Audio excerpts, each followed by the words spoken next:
Hello dear student, welcome. तो अभी हम लोग बच्चों लोग फाइनल अकाउंट कर रहे हैं कंज्यूमर कोऑपरेटिव सोसाइटी। एक कोऑपरेटिव एक हाउसिंग होता है, एक कंज्यूमर होता है। और ये कौन सा वाला कंज्यूमर कैसे मालूम पड़ेगा? इसमें बच्चा तुझे ये दिया रहेगा, क्या दिया रहेगा? क्लोजिंग कैपिटल दिया रहेगा, ओके, क्लोजिंग स्टॉक दिया रहेगा, और इसमें परचेज भी दिया रहेगा। तो परचेज से समझ आने का कि ये अपना वो वाला 12th के जैसे अपन करते थे। ये तुम्हारी बैलेंस शीट का फॉर्मेट है, तुमको शेड्यूल याद करना पड़ेगा, ओके। लायबिलिटीज में share capital, reserve fund, current liabilities, profit and loss का ओपनिंग बैलेंस, और ये एसेट्स में लिखना है cash balance, investment, current assets, fix asset. ये मतलब आपको लिखना ही पड़ेगा, मतलब इसके बिना काम होएगा ही नहीं अपना, ओके। अभी सबसे पहली बात शुरुआत कर रहा है, तभी अपन यही से शुरुआत करेंगे। तो इसमें क्या है, ये ओपनिंग स्टॉक वाला है। तभी अपने को सबसे पहले ना ये लिखना पड़ेगा बच्चा, ओपनिंग स्टॉक। इधर लिखेंगे टू ओपनिंग स्टॉक। क्या लिखेंगे हम लोग? टू ओपनिंग स्टॉक, क्योंकि ये थोड़ा उसके जैसा हो गया, स्टॉक दिया। फिर इधर आ गया आपको परचेस लिखना पड़ेगा। क्या लिखना पड़ेगा? परचेस।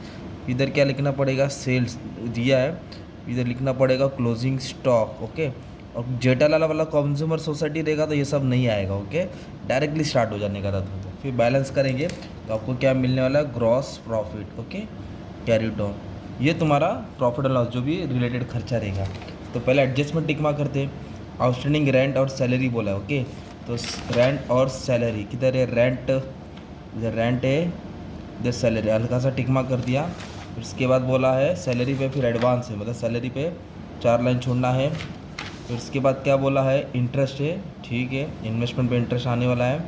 फिर एजुकेशन फंड डायरेक्ट करेंगे, क्लोजिंग स्टॉक को टिक मार्क नहीं करेंगे। फर्नीचर बोला है, फर्नीचर को ढूंढ के टिक मार्क कर देता हूँ। डेप्रिसिएशन बोला है तो टिक मार्क करते, ओके, लाइन छोड़ना पड़ेगा।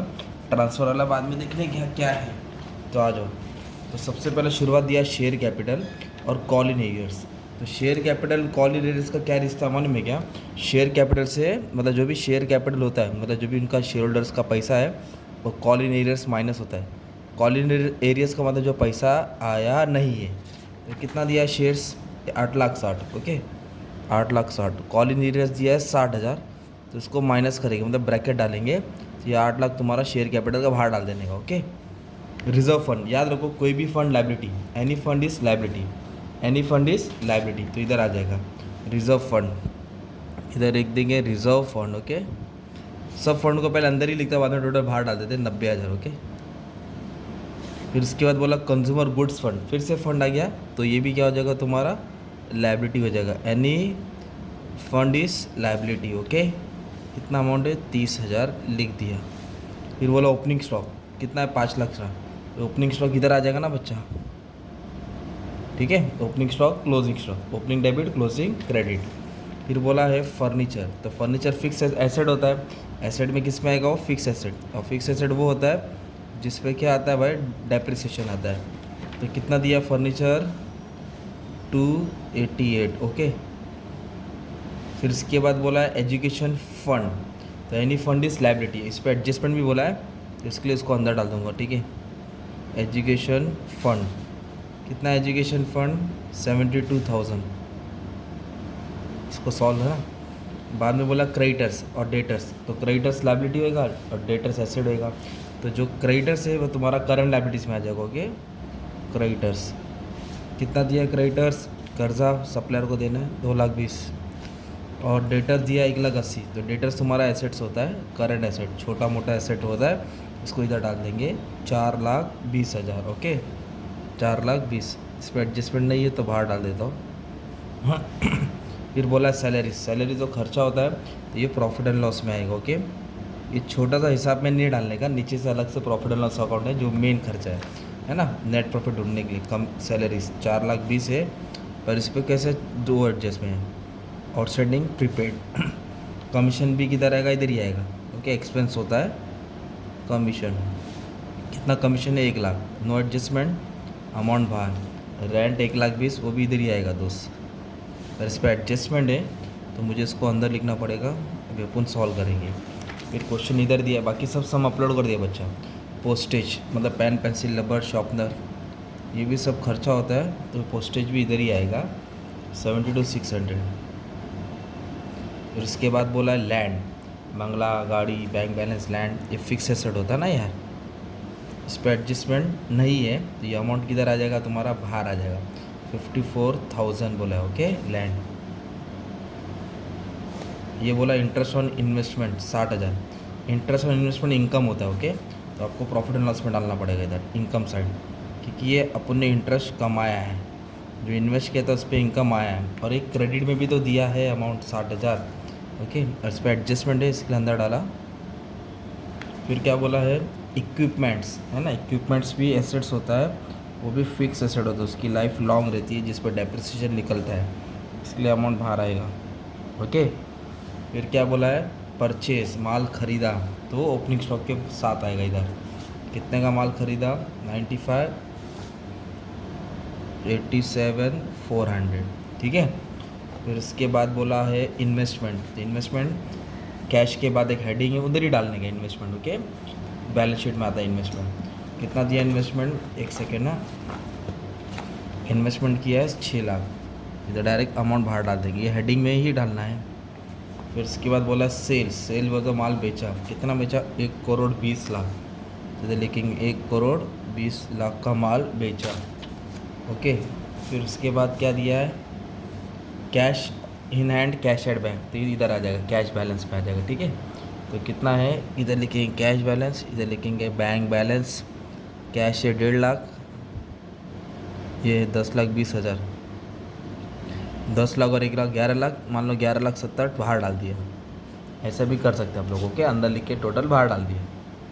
अब ये हो गया तुम्हारी पोस्टिंग ख़त्म, अब एडजस्टमेंट करना है। तो सबसे पहले एडजस्टमेंट क्या है, ऑथराइज कैपिटल को वैसे ही रहने दो, वो यहाँ लिखना पड़ता है स्टार्टिंग में, बताता बाद में। अब सबसे पहले क्या करो, आउटस्टैंडिंग, आउटस्टैंडिंग आपको मालूम होना चाहिए, प्लस होकर लायबिलिटी में आता है, प्रीपेड माइनस होकर एसेट। अभी लिखने का कैसा सुनो, रेंट है आउटस्टैंडिंग, तो आउटस्टैंडिंग रेंट को ऐड करेगा ऐसा, रेंट कितना है, और 6,000 है ना, तो ये हो जाएगा 1,26,000। इधर लिखेंगे आउटस्टैंडिंग सैलरी कितना, 12,000।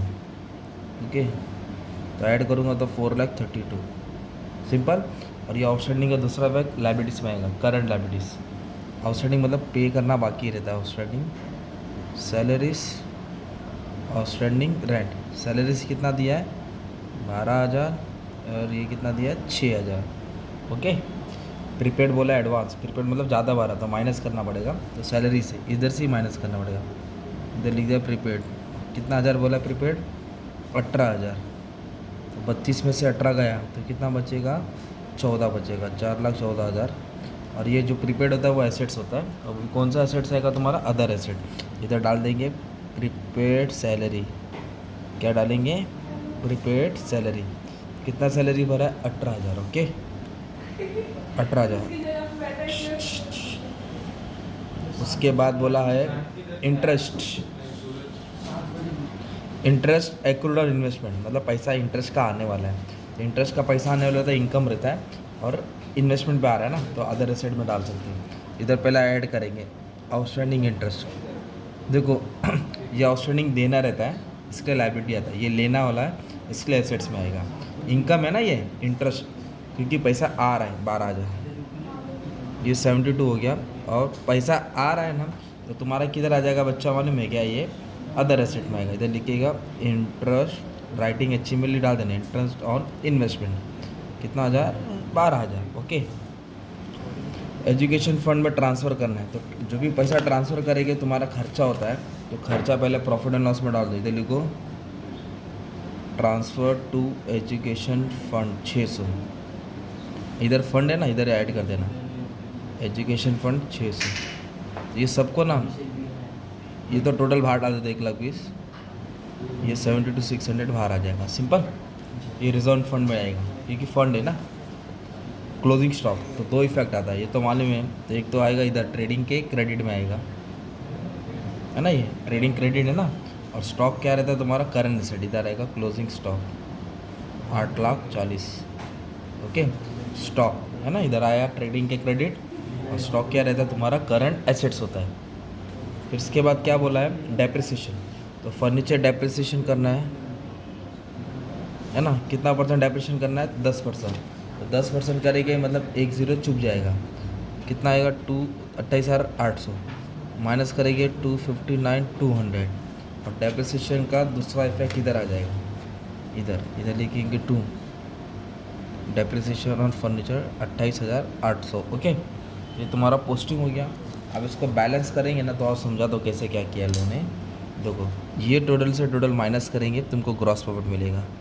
1,28,00,000 में से 1,00,000 माइनस किया तो ये आ गया 2692 सपोज, है ना। सिंपल। ये आया ग्रॉस प्रॉफिट, इसको प्रॉफिट एंड लॉस पे ट्रांसफ़र करेंगे। ओके, फिर इसको क्या करेंगे, बैलेंस करेंगे। ओके, तो ये आएगा तुमको नेट प्रॉफिट 20,22,600। ये वाला प्रॉफिट लास्ट में ऐड करना है। तो ओपनिंग बैलेंस तो दिया नहीं है, ये जो आया ना तुम्हारा प्रॉफिट नेट प्रॉफिट, जैसे ग्रॉस प्रॉफिट लिखा ना इधर ही लिखेंगे 20,22,600। ओपनिंग बैलेंस रहता है तो ऐड करते हैं पिछले साल का प्रॉफिट, दोनों को ऐड करके क्या करना है, बाहर डालना है 20,22,600। ये तुम्हारा बैलेंस शीट का शक्ल है, इसका फ़ोटो ले लो अच्छे से। ओके, इस तरह तुमको सॉल्व करने का था। और अथेरस को सिर्फ लेना है, जोड़ना नहीं है। 12,000 1,20,000 शेयर 10 का देता 12 लाख लिखना है, सिर्फ पेडअप को ही लेते इसमें से, मतलब 8 लाख की जो था वो 1 लाइन छोड़ के अथेरस डाल देने का था। ठीक है, इस तरह तुमको सम सॉल्व करने का था। बाकी सबका अलग अलग टाइप का सम अपलोड कर दिया, अच्छे से प्रैक्टिस कर लो। Thank you very much and all the best for exam.